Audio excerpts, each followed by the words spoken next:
বিশ্বনবী ফজরের সালাতের পরে, মাগরিবের সালাতের পরে, ওয়া ইনদামা ইয়াযহাব ইলা ফিরাশি, আর যখন ঘুমোতে বিছানায় যেতেন তিনি 3টি সূরা পড়ে হাতের মধ্যে হাত দুটোকে এইভাবে করে হাতের মধ্যে তিনি ফু দিতেন।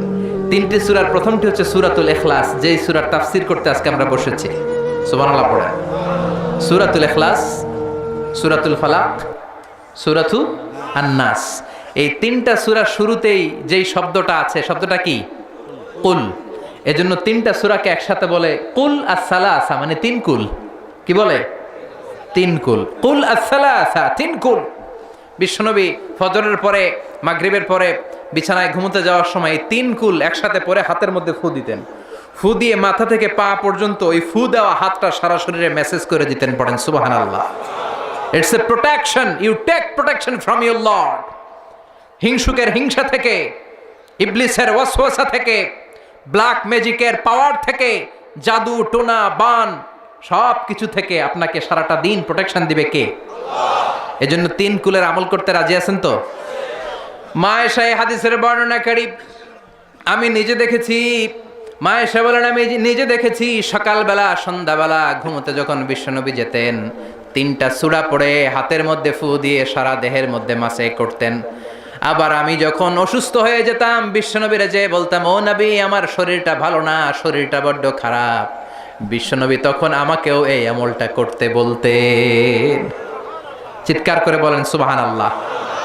বিশ্বনবী নামাজ পড়ছেন, সিজদায় পড়ে আছেন, হঠাৎ করে লাদাগাতহু আকরাব, একটা বিচ্ছু পোকা এসে বিশ্বনবীর হাতের মধ্যে কামড় দিয়েছে। চকরিয়ায় তো বিচ্ছু নাই না? বিচ্ছুরে আপনারা কি কন? হ্যাঁ, বিচ্ছু হদ্দে, বিচ্ছু, আচ্ছা বিচ্ছু। এই বিচ্ছু পোকা কামড় দিয়েছে বিশ্বনবীর হাতে, প্রচন্ড ব্যথা পাচ্ছেন বিশ্বনবী। ব্যথার চোটে নামাজ শেষ করে বললেন, লানাতুল্লাহি আলাল আকরাব, আল্লাহ লানত এই বিচ্ছুর উপর। মুসল্লিও চিনে না, নবীও চিনে না, কোনটা সাধারণ মুসল্লি কোনটা বিশ্বনবী ওইটাই চিনে না। কি করবে? বিশ্বনবী বললেন লবণের পানি আনো। বিশ্বনবীর সামনে লবণ সেদ্ধ পানি আনা হলো। বিশ্বনবী বললেন আঙ্গুলের মধ্যে ঢালো। বিশ্বনবীর ব্যথা পাওয়া আঙ্গুলের মধ্যে ইনফেক্টেড জায়গায় গরম পানি ঢালতে শুরু করা হলো। বিশ্বনবী পড়তে আরম্ভ করলেন, কুল হুয়াল্লাহু আহাদ আল্লাহুস সামাদ লাম ইয়ালিদ ওয়া লাম ইউলাদ ওয়া লাম ইয়াকুল লাহু কুফুয়ান আহাদ। পড়েন আল্লাহু আকবার।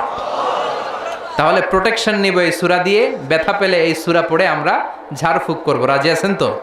তাবিজ ঝুলানো যাবে না। মানে আল্লাহ কা তামিমাতান ফি জাসাদি ওয়াখিলা ইলাই, যেটা ঝুলাবেন আল্লাহ বলবে আমার কাছে 7 জন আছে, এটা ঝুলাইছো, যা এটারে তো রব বানাই দিলাম, এটা কেমনে ভালো করে আমি দেখে নেব, আমার জিম্মা আমি উঠিয়ে দিলাম। এজন্য তাবিজ ঝুলানো যাবে না। সূরাতুল ফাতিহা পড়ে ঝাড়ফুঁক করতে হবে, সূরাতুল ইখলাস পড়ে ঝাড়ফুঁক করতে হবে। বিশ্বনবী শিখিয়েছেন, আর বিশ্বনবী যেটা শিখিয়েছেন ওইটা বরকত দিয়েছে কে?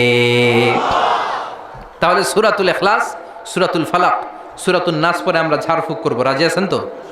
রাজি আছেন সবাই?